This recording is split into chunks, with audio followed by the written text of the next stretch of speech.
Hi, I'm Dr. Erin Ducat with Ducat Chiropractic and Sports Medicine. Today, Mother Nature is cooperating and we get to talk just a little bit about how to protect your back when you shovel snow.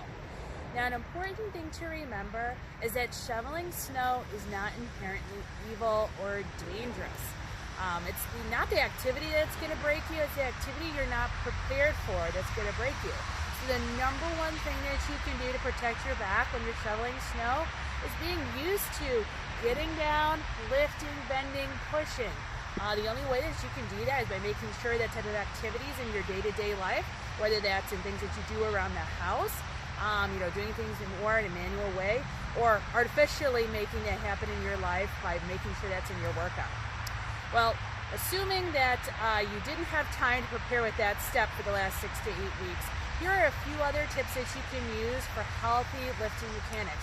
Now, I was reviewing something that was produced by a Chiropractic Society about snow shoveling safety, and it said to bend with your knees and not your hips when you shovel snow. I can't believe they put that in there because there's nothing further from the truth. When you're shoveling snow, you want to make sure that most of the bend is happening here from the hip. Yes, your knee's going to bend as well, but the primary joint moving here should be your hip. What you don't want is the primary joint to be moving being your back. So notice how this is a hip movement, and then this is a low back movement. Moving your low back like this is what causes increased pressure on your low back and can cause back pain.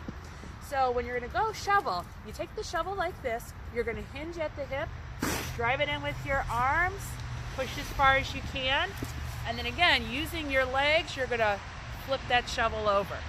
So again, you're going to bend at the hip, drive forward with your core and your legs, lift with your hips, and move that snow. Now, the heavier the snow, probably the smaller you have to make your shovels, so that way you're not lifting as much load. Again, unless you're conditioned to lifting, 100 pounds or more. Other things that you have to be aware of is what's going on with your arms. If you're not using your hips to unload that shovel and you end up using your arms a lot like this, you're going to have a lot of soreness and tenderness in the shoulder and in the arms.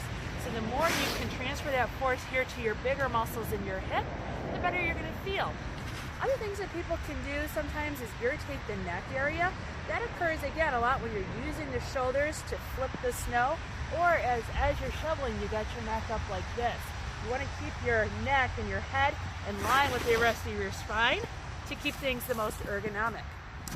If you have pain after shoveling snow or something doesn't go right, of course we're here to help. Just look us up in the Bloomingdale area at ducatchiropractic.com. Or if you have further questions, you can ask at your next visit, shoot me an email, or contact us through our Facebook page.